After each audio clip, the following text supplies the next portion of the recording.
Richard Marles, thanks for your time. Even if Labor does cling on to the seat, do you accept there's a message here in this swing against the government?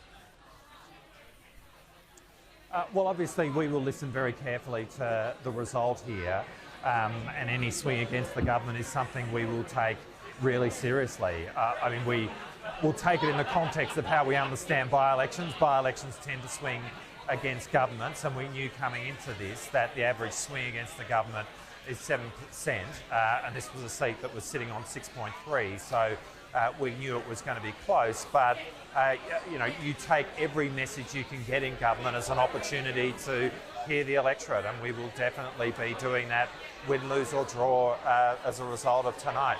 I would make one point though. It does look like our primary vote has held up.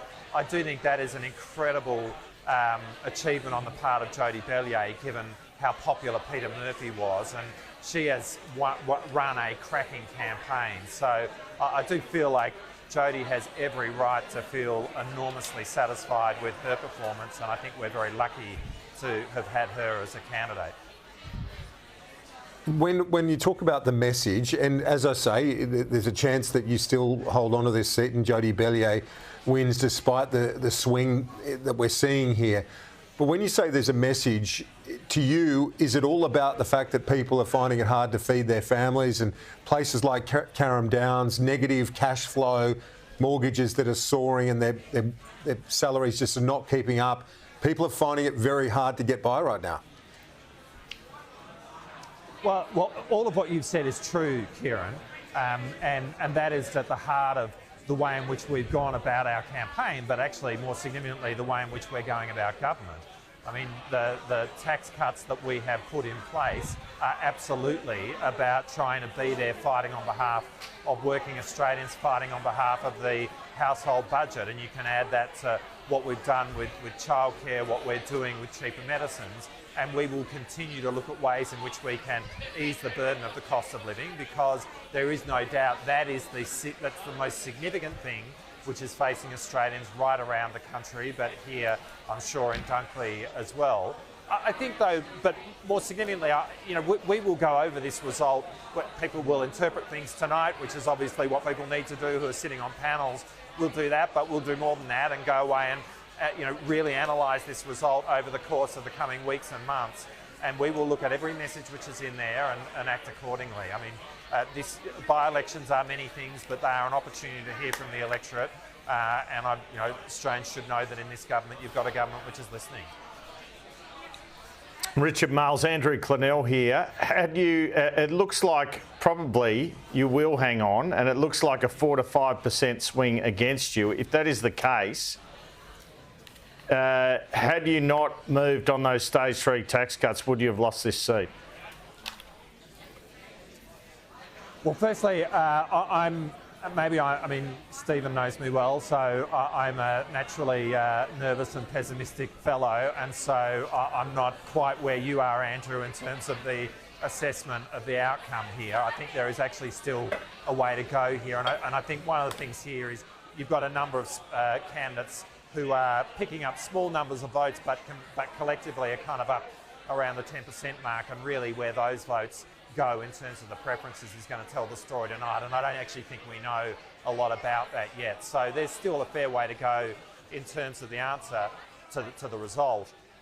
But you know, what's interesting to me is that, you know, people like when we announced the tax cuts, you know, the very first response from Peter Dutton was that, you know, this was some kind of outrage which required an early election.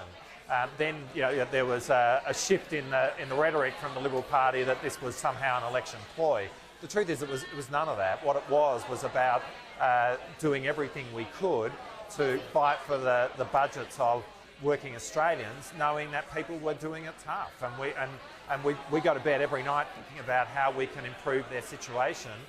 The tax cuts were about that, but we will continue to think about how we can improve their situation going forward. That you know, actually stands in contrast to what would have been a worse result, wouldn't it? Out there trying to talk about everything else. Sorry. But Mr. Marles, if you hadn't have done that, it would have been a worse result, wouldn't it? If you hadn't have made that move, you must feel now, I mean, it would have been a worse result. Well, I mean, let's see what the result is, and commentators might make that assessment.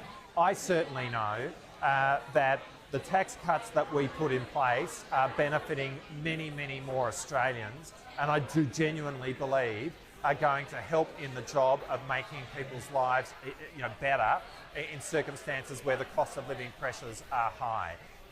Now, if it turns out that the electoral impact of that is as you're describing, so be it. But actually why we were doing this was to try and make the lives of people better in circumstances where there are significant cost of living pressures. And I am utterly convinced, obviously, because that's why me and others like me made the decision to go forward with these tax cuts.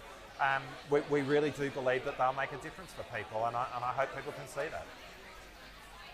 You spoke about the traditional swing against a sitting government. Will this result, regardless of winning or losing, but will it sharpen your government in the 12 months until the next poll? Oh, that's a good question, Kieran. I think we seek to be as sharp as we can be, and we really are focusing each and every day on how we can do better in helping Australians lead their lives. But as I said earlier, I think by-elections are a number of things, but they are genuinely a unique opportunity to hear directly from the Australian people. I mean, you obviously see opinion polls published all the time. It's not quite the same thing as seeing a total electorate go out there and actually cast their vote in a meaningful way, which is what this is, what Aston was. And so I do think it helps in terms of really focusing the mind about how we go forward, which is why you can expect us to pull apart this result in every which way once we get those final votes in, to understand exactly what's gone on here and to work out how we can use that to make sure that we are responding to the Australian people in the best way possible. Richard Marles, Deputy Prime Minister, thank you. Appreciate it. We'll talk to you later tonight. Let's go.